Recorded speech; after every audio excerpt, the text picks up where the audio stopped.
Oh, thanks, Maria. Good to see you. So tell us what's going on in your industry. You say the current guidance puts 1.5 million tons of domestic steel production at risk.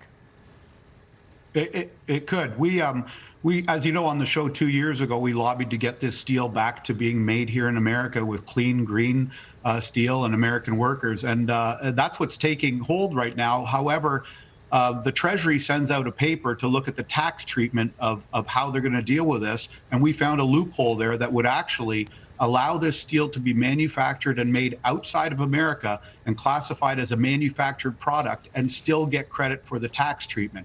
So this would be devastating. You know, there's about 1.5 million tons of torque tube that will be going into the solar industry, plus another 1.5 million tons of tube for the mounting structures and frames. So, you know, we want to get this all classified as made and melted in America, manufactured in America, and have America benefit from the jobs that'll be created, the commerce that's created, and the tax dollars that'll stay here in America. So we just want to close this loophole, and we think we're going to be able to do that, but it takes a lot of pressure. So this loophole, you think, is handing a tax advantage to those companies using foreign steel?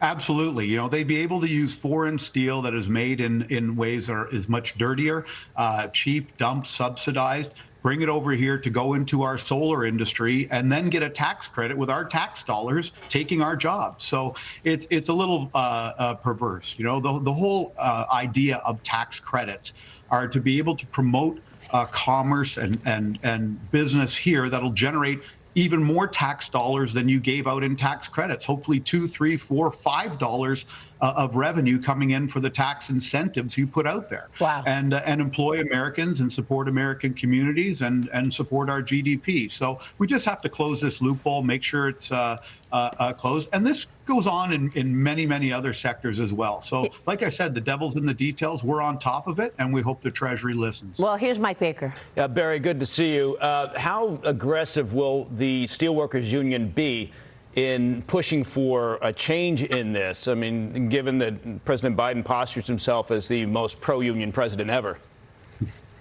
Yeah, I'm very aggressive, Mike. It's a great question. I mean, when we talk about 1.5 million tons of solar tube and another 1.5 million tons of other steel products, you're talking about the entire output of a steel mill. I mean, Gary Works at U.S. Steel produces 5.5 million tons. Big River down in Osceola is 3 million tons. So you're talking about hundreds and even thousands of jobs, and about the 7 jobs for every 1 manufacturing job that spin off with it. The trucking, the mining, the manufacturing, all of these things, and all of the commerce it generates. So look, we've got a $32 trillion deficit here. And we've got GDP that we have to expand and tax revenue we have to expand to pay for that and hopefully control that spending. So why would we benefit people offshore who don't pay tax dollars here in America, who don't employ Americans to benefit from our tax policy and tax incentives to produce our clean, green energy? It's crazy. Well, so we've got to close these loopholes and be smart about it. The administration's push to transition to clean energy is conflicting with this promise to boost and revive domestic manufacturing, right? Because, you know, that's another issue here. You're pointing to jobs. How would you assess business today? Give us the demand side of the story. Yeah, so in the solar, if this takes place, the demand is going to be massive. And it would be great if we make sure we close this loophole. So it would be very good.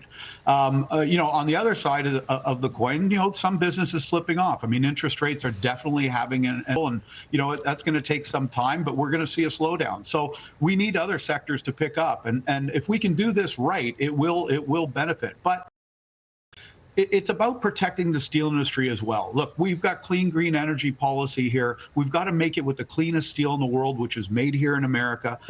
You know, there's carbon capture technology. How are we going to move this steel? How are we going to move that carbon? We've got to move it with U.S. steel and pipelines and place this stuff in safe havens where we can store that carbon safely. And it all takes the American steel industry and the American steel worker. That's a